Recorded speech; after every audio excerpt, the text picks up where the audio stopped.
Okay, so today we'll start with chapter number 8, which is sustainable development. So sustainable development का meaning है, so let's start with it. Development that meets the needs of the present generation without compromising the ability of future generation to meet their own needs.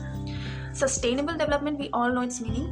कि sustainable मतलब ही हो गया कि कोई चीज़ को without having any adverse impact on the environment जो present generation का भी नीड्स को फुलफिल कर दे without compromising the future generation का need. As for example we have coal, like coal and petroleum. ये सब पेट्रोलियम हमारे पास है, तो अगर हम उसे यूज़ करते रहेंगे तो ये हमारे फ्यूचर जनरेशन के लिए बचा नहीं रहेगा. And they will be like, एक समय होता था पेट्रोल हुआ करते थे, बाइकें चला करती थी, कार वगैरह सब चले करती थी. तो दिस व्हाट इट मीन कि हमें हर चीज़, जितने भी सारे हमारे नेचुरल रिसोर्सेज है, उसे बिना एक्सप्लॉइट किए उसे हम ऐसे यूज़ करें ताकि वो हमारे फ्यूचर जनरेशन को भी मिल सके. उसे बिल्कुल ख़त्म नहीं करना है.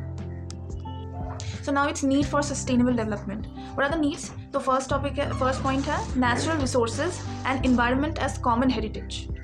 तो natural resources तो हमारे लिए common heritage है. So let's see क्या लिखा हुआ है. Economic development and overall quality of life depends on the stock of natural resources and quality of environment are common heritage for all generations. Economic development या फिर जितना भी सारा क्वालिटी है एक लाइफ का, वो डिपेंड करता है किस पे? नेचुरल रिसोर्सेज और उसका क्वालिटी ऑफ इन्वायरमेंट पे. क्योंकि नेचुरल रिसोर्सेज एक कॉमन हेरिटेज है फॉर ऑल द जनरेशन. अगर हमारी जितने भी सारे नेचुरल रिसोर्सेज है वो अगर नहीं रहती तो हमें मिनरल्स कहाँ से मिलते हैं, फिर जो इलेक्ट्रिसिटी चल रही है वो सब हमें कहाँ से मिलता है. सो नेचुरल रिसोर्सेज के ऊपर ही डिपेंड करता है हमारा स्टैंडर्ड ऑफ लिविंग. तो ये ज़्यादा पढ़ना नहीं है, लाइक यहाँ से लेकर यहाँ तक इट्स इनफ. तो यहाँ पे एग्जांपल भी दे दिया था, स्टॉक ऑफ नेचुरल रिसोर्सेज और क्वालिटी ऑफ एनवायरनमेंट, जैसे कि air, water, land. That's it. Now let's move on to point number 2. Point number 2 में दिया हुआ है indiscriminate use of natural resources. Natural resources का यूज़ हमें इनडिस्क्रिमिनेट तरीके से करना चाहिए ताकि वो भाई सस्टेनेबल डेवलपमेंट अचीव करने के लिए. देखते हैं क्या लिखा हुआ है. Many industrialized developed countries of the world have a story of causing rapid depletion of the stock of natural resources. We know कि हमारे इंडिया में पहले इंडस्ट्रियल रेवोल्यूशन हुआ था, तो इंडस्ट्रियल रेवोल्यूशन के दौरान जितने भी सारे हमारे नेचुरल रिसोर्सेज एक्सप्लॉइट हुए हैं, वी नेवर नो. और still there are many countries जो कि अभी एग्जाम्पल है कि डेवलप इंडस्ट्रियलाइज कंट्रीज जितने भी सारे हैं, without exploiting the natural resources हो ही नहीं सकता. जस्ट फॉर एग्जाम्पल अगर देखा जाए तो अगर कल सरकार बोले कि पेड़ काटना बंद कर दो, how it can be possible? It couldn't possible, क्योंकि पॉपुलेशन बढ़ रहा है. हम लोग पेड़ काटना बंद नहीं कर सकते. So that's all. तो अभी देखते हैं और क्या लिखा हुआ है. ग्रोथ में be consuming its foundation by using resources indiscriminately as evident by depleting natural resources and polluted air and water.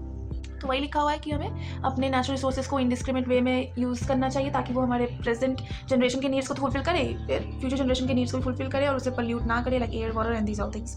Okay, now let's move on to point number 3. Use of natural resources as cost of development. हमें natural resources को cost of development के रूप में काट लेना चाहिए. हमारा जो पर कैपिटा इनकम है उसमें से काट लेना चाहिए. लेट्स सी व्हाट इज से.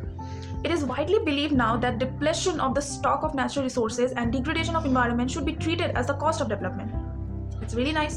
ये होना ही चाहिए क्योंकि हमारा जो इतना डेवलपमेंट हो रहा है ना, हमारा डेवलपमेंट, हमारे पेड़ कट रहे हैं, बहुत सारी चीज़ें हो रही हैं, फिर जितने भी सारे तालाब वगैरह वाटर बॉडीज उसे भी भर दिए जा रहे हैं. Just because for what? First because of what? ताकि हम लोग का जो लिविंग है वो थोड़ा स्टैंडर्डाइज हो सके, हायर स्टैंडर्ड ऑफ लिविंग हम लोग अचीव कर सके. तो वही कह रहा है ये कॉस्ट ऑफ डेवलपमेंट के रूप में इसे पर कैपिटा इनकम से काट देना चाहिए. बिकॉज डेफिनेटली हम लोग एक्सप्लॉइट कर रहे हैं उसे, तो क्या ये हक नहीं बनता हमारा कि वो हमारे ही काम में लग रहा है पर हम इसे पर कैपिटा इनकम से काट नहीं रहे. So this is what it means to say. This cost must be deducted from the national income to know the growth rate in more realistic terms. This is also right कि अगर हम लोग इसे काटेंगे, इस खर्चे को अगर हम अपने पर कैपिटा इनकम या नेशनल इनकम से अगर काटेंगे तो हमें मालूम चलेगा कि हमारा रियलिस्टिक टर्म्स में जो हमारा ग्रोथ लेवल जो है वो बढ़ रहा है या नहीं. Okay, let's move on to number 4. Quality of life depend on the quality of environment. Of course. तो हम उसी चैप्टर को पढ़ रहे हैं, सस्टेनेबल डेवलपमेंट की. हमारा नेचुरल रिसोर्सेज के कारण हमारा जो क्वालिटी ऑफ डेवलपमेंट है बढ़ रहा है नेचुरल रिसोर्सेज के कारण एंड ऑल दोज थिंग्स. तो sustainable development is important for improving the quality of life of the present generation as well. Quality of life depends on, among other things, healthy and long life, balanced diet, safe drinking water, clean air, better sanitation, hygienic environment, etc. Sustainable development बहुत ज़रूरी है. क्यों? For improving the quality of life of the present generation. हमारा present generation अगर develop करेगा तभी तो हमारा जो फ्यूचर जनरेशन है तब तो वो इस क्वालिटी में ढल पाएंगे कि नहीं हमें और अच्छा करना है, क्योंकि हम ऑलरेडी अच्छा करके गए तो उन्हें भी लगेगा कि वो और अच्छा करे. So quality of life depends on it.